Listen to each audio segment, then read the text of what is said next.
39,000 quilts. It's a mind-boggling number. 39,000 quilts. That's how many quilts the Stitching Sisters have made to donate to people who have been recently diagnosed with cancer. It gives them something warm to keep them comfortable while they're going through chemotherapy. And it also serves as a hug to comfort the patients, to let them know that somebody cares. If you go visit somebody in the hospital and you give them a hug, eventually you have to go home and you can't keep giving them this hug. Whenever the person wakes up in the middle of the night, if they still need another hug, they'll have this quilt to comfort them, to let them know that somebody cares about them. The Stitching Sisters meets in 4 locations in and around Columbus, Ohio. I met with Joanne Lester, the founder and leader of their organization, in one of the locations in the suburb of Grove City, in the basement of her house. I hope you enjoyed the conversation that I had with Joanne about the Stitching Sisters. I talked with her about what inspired her to form this organization. I also talked about the logistics of how a quilt moves from initial fabric donation all the way through giving it to the hospital. I hope that you enjoy hearing this conversation with Joanne Lester of Stitching Sisters. I stayed off of camera most of the time, so memorize his face. And just know that when you're hearing the questions being asked, that was from me. So we're blessed when people give us donations because they are truly the bread and butter of our project. If we did not have donations, we would not have the funds available to buy the fabric. Mm-hmm. And the size of our quilts demand a minimum of 6 yards of fabric. So 3 yards for the front, and that can be 3 yards of little pieces, and then 3 yards for the back. And that's why we love getting these pieces that are so large. Right. And I'm making a pile of that because that's what we can make the backs from. Mm-hmm. So we're very happy to have donations. Where do you get them from? Everywhere and anywhere. It's word of mouth. We're lucky that the quilt shops tell people about us. You know, a son will call in and say, Mom died and I have a whole room of fabric. Mm-hmm. Is there any place I can give it to without throwing it away? Right. Because, and that's a very common thing that we'll get. All sorts of stuff. That's what this stuff is. So we were talking about earlier that it's a lot of older fabric. We can just tell the genre by how it feels and things like that and the patterning. But we use everything, only if we can't use it because it doesn't fit, our quilts, like it has to be 100% cotton and things like that. But otherwise we use pretty much everything we get. So we're very lucky. That's wonderful.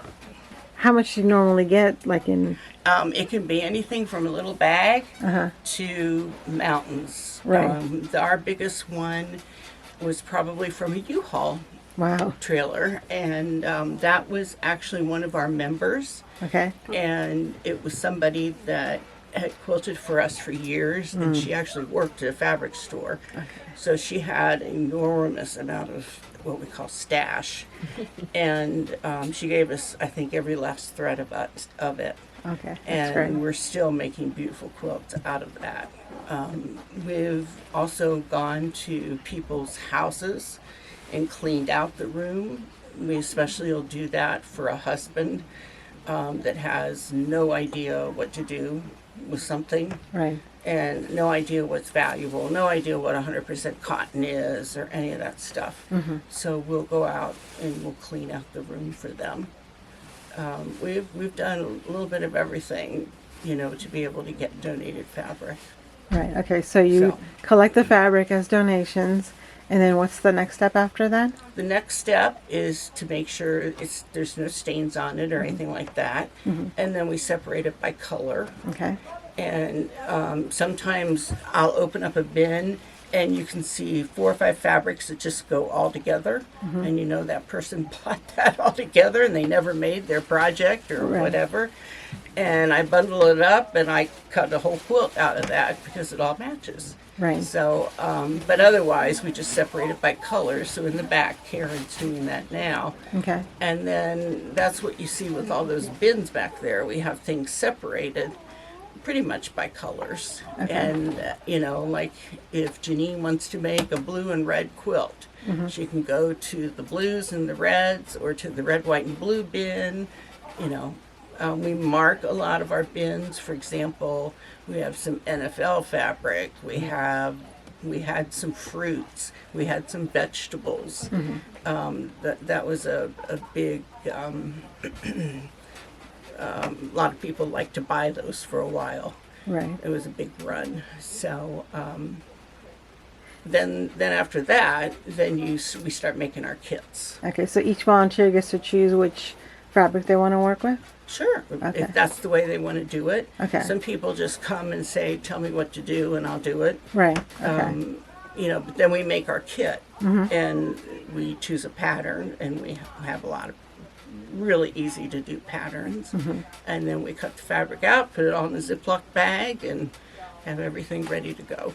Is there a particular pattern that you use? Like, I know you said there's a variety, but is there... Nope. You can choose anything. Yeah, in as addition long as to the ones you quilt's have. at least 52 by 60. Okay, but it can be bigger than that? Yep. Okay. Yep. Okay. So then you make the kits, and then what happens next? Then people take the kits, we distribute the kits. A lady came this morning that's having a quilt in up in Marion, and she took about 40 kits from me. Okay. And they're going to work on them. Okay, so they can sew in your space, or they can also take them home. Oh, yes, to a lot sew. of people sew from home, Okay. and they're what I call my silent army. I never see them. Excuse me, I have no idea who sewed for me. Right. And then people sometimes will sew them and quilt them and bind them, but more often people sew the top, it comes back, and then the quilter quilts it, and either the quilter binds it or we bind it. Okay. I have some people that actually like to bind by hand, and they just sit in the evening and bind by hand. Ah, that's wonderful. Yeah. Yeah, I saw that you have a long arm, so you can quilt here, or people can quilt the quilts themselves before they give them to you? Yes, or quilt down at the center. We have a long arm down at the center. Okay. Also. Okay. Yeah. Okay, so then they make the quilt. What's next after that? Then bring it back to us if they didn't quilt it. Okay. So then it gets quilted. Okay. And then the next step is what Janine's doing.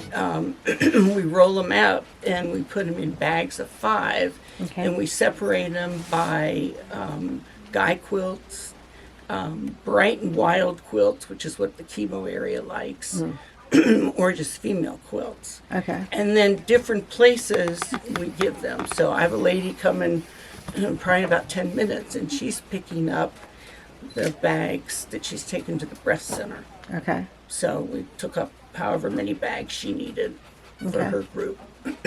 So then we disperse them out like that to the various clinics. And all of our quilts go to the James, which is the cancer hospital at the Ohio State University. Okay. And the only reason that's where I worked for 22 years. Okay. I worked as a nurse practitioner in the breast center, and so that's my passion, my mission. Right.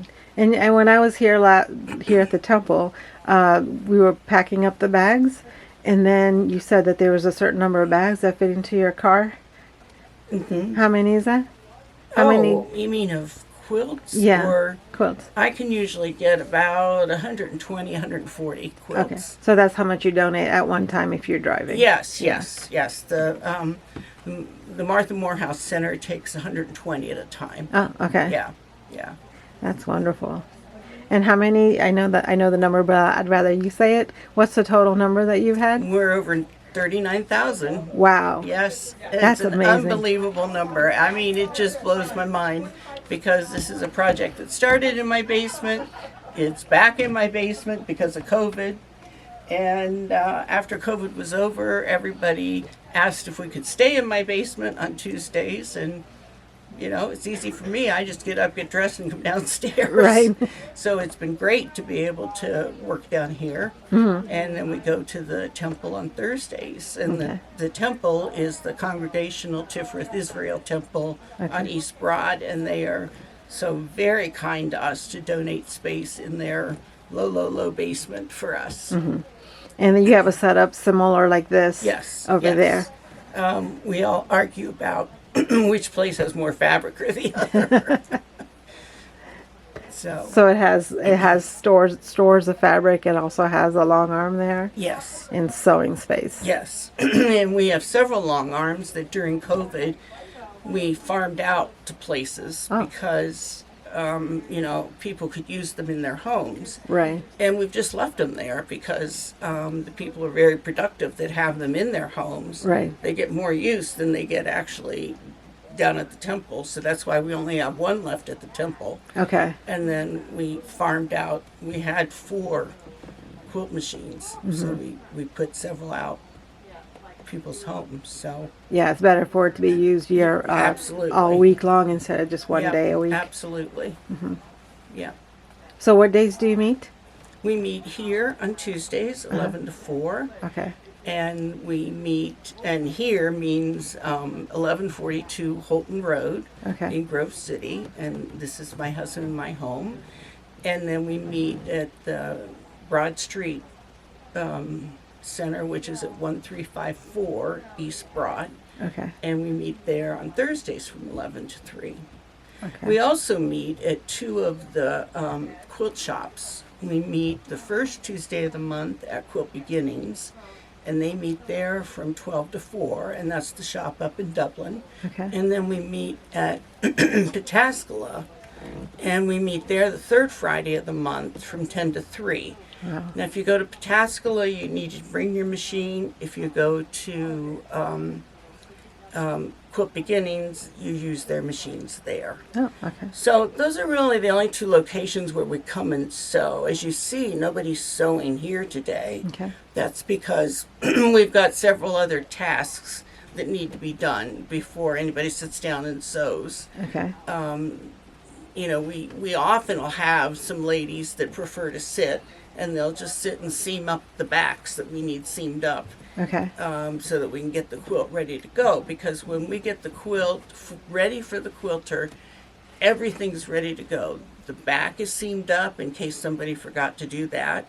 The binding's made in case somebody forgot that. And everything's put together, tied up with a little scrap of fabric, ready to roll for the quilter. Yeah. So one of our quilters just came this morning. She brought 50 finished quilts back, and she took 50 more out to do. Yeah. So what are the different tasks that people do? Well, today, Debbie and Janine have been rolling quilts. So like I said, we roll them, and we insert a card in them. And these cards are beautifully made by a couple of our volunteers. Oh, and inside it has a message that reads, "We hope each time you wrap this quilt around you that you will smile thinking of the people who wish you a healthy and happy tomorrow." Oh. And it's signed the Stitching Sisters.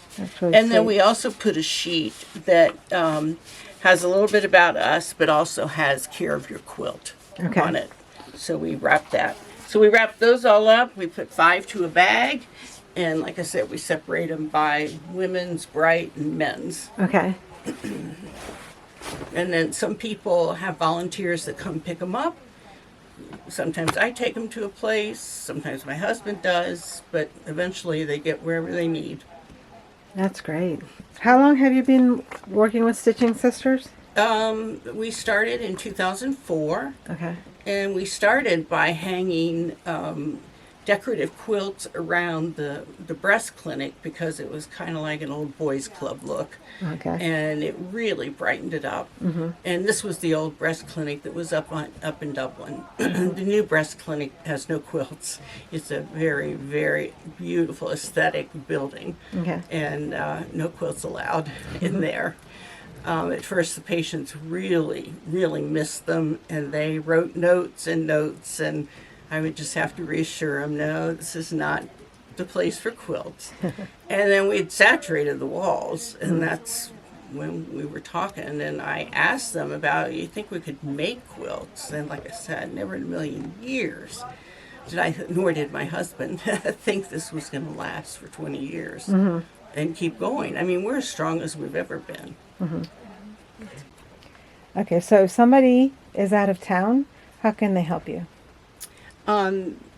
Easily. All they have to do is contact us, and we meet up with them. I have a lot of volunteers all over the city and the periphery of the city. Okay. Or most people come to Columbus, now and again, and we meet up with them. Sometimes I don't see quilts back for 8 or 9 months, but it doesn't matter. We just trust people are going to bring them back.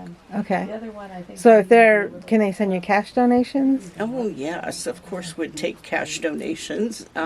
We have a business account at Chase Bank, and you can either Zelle that account through stitchingsistersohio.com. Okay. And the sisters has an S on the end of it, so stitchingsistersohio.com. And actually it's at gmail.com, sorry. And you can always mail checks to me, and I deposit them. And I think I put my address earlier, but it's Joanne Lester, Lester, 1142 Holton, Holton Road, in Grove City, 43123. Now you're a nonprofit organization? Oh, yes. We are 501c3. So it's tax deductible? Tax deductible, okay. Yes. And when people donate to us, whether it's funds or fabric or whatever, we always send a letter back so that they can deduct on their taxes. Okay, great. How did they donate fabrics to you if they wanted to donate fabrics?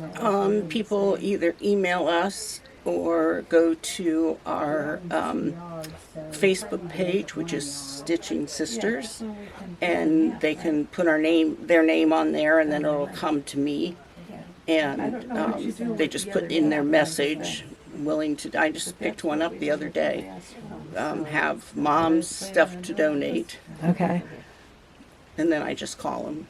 And they can ship things to you too if they wanted to ship fabric? Oh, yeah, but fabric's really expensive. Heavy to ship. Yeah, that'd be expensive.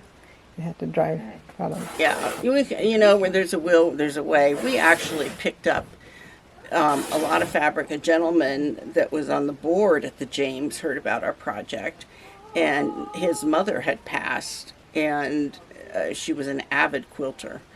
And I've learned that avid can mean many things. It can mean a couple boxes, or it can mean a truckload. Right. But this lady was a pretty avid quilter, and we were traveling, and we had an RV at the time, and his sister lived in Augusta, Georgia, and that's where the fabric was at her house, and he was going to ship it, and I'm like, oh my gosh, I'm like, still, that's an exorbitant cost you don't need to deal with. Right. And he said, it's not a problem. I said, we'll plan our trip and we'll just go pick it up. And so that's what we did. So we got our really large, beautiful, beautiful donation in Augusta, Georgia. Oh, wow, that's great. Yeah. So, where there's a will, there's a way. We figure it out. Right. That's true. So if somebody wanted to start an organization like this in their city, what kind of advice would you have for them? You need a plan, and you need plenty of volunteers, and you need a destination.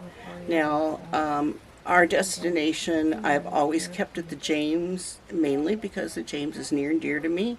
I worked there for 22 years, and I took care of an awful lot of young ladies with breast cancer that left their children, and this is how the project started, with breast cancer patients, and then we expanded to include, now we give to all of the ambulatory outpatient chemo areas. We give to various clinics now.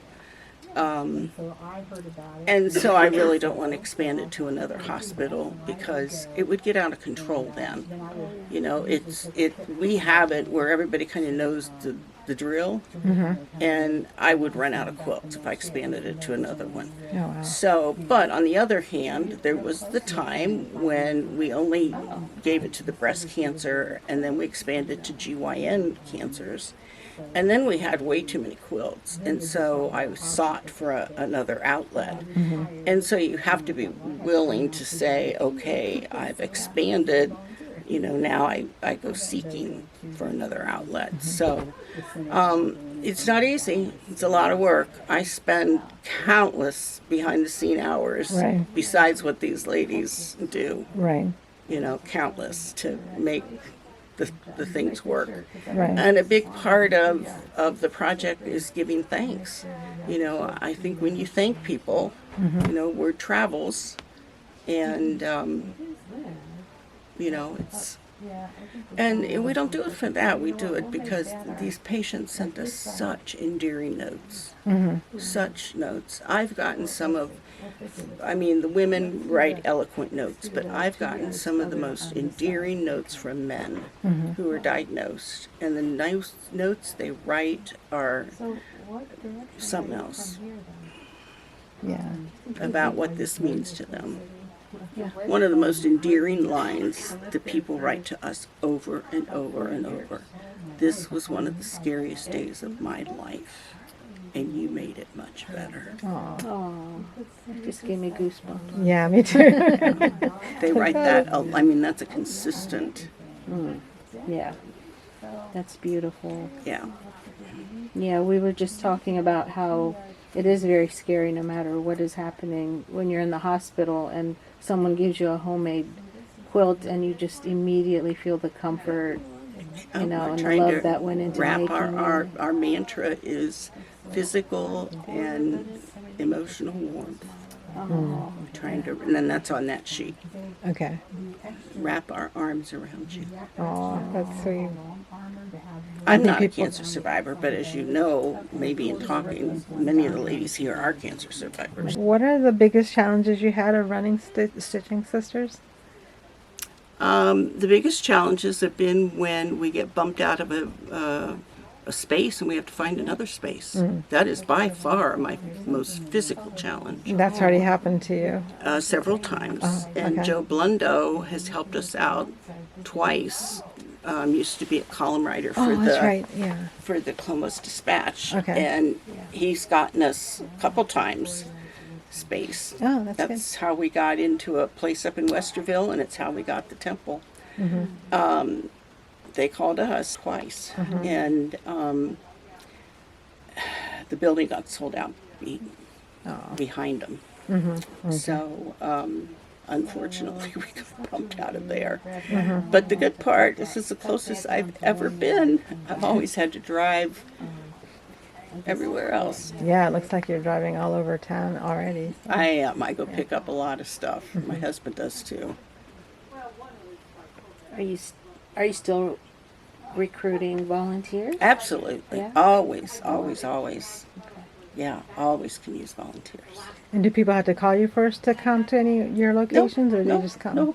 Just show up? Just show up. You don't have to bring anything? No.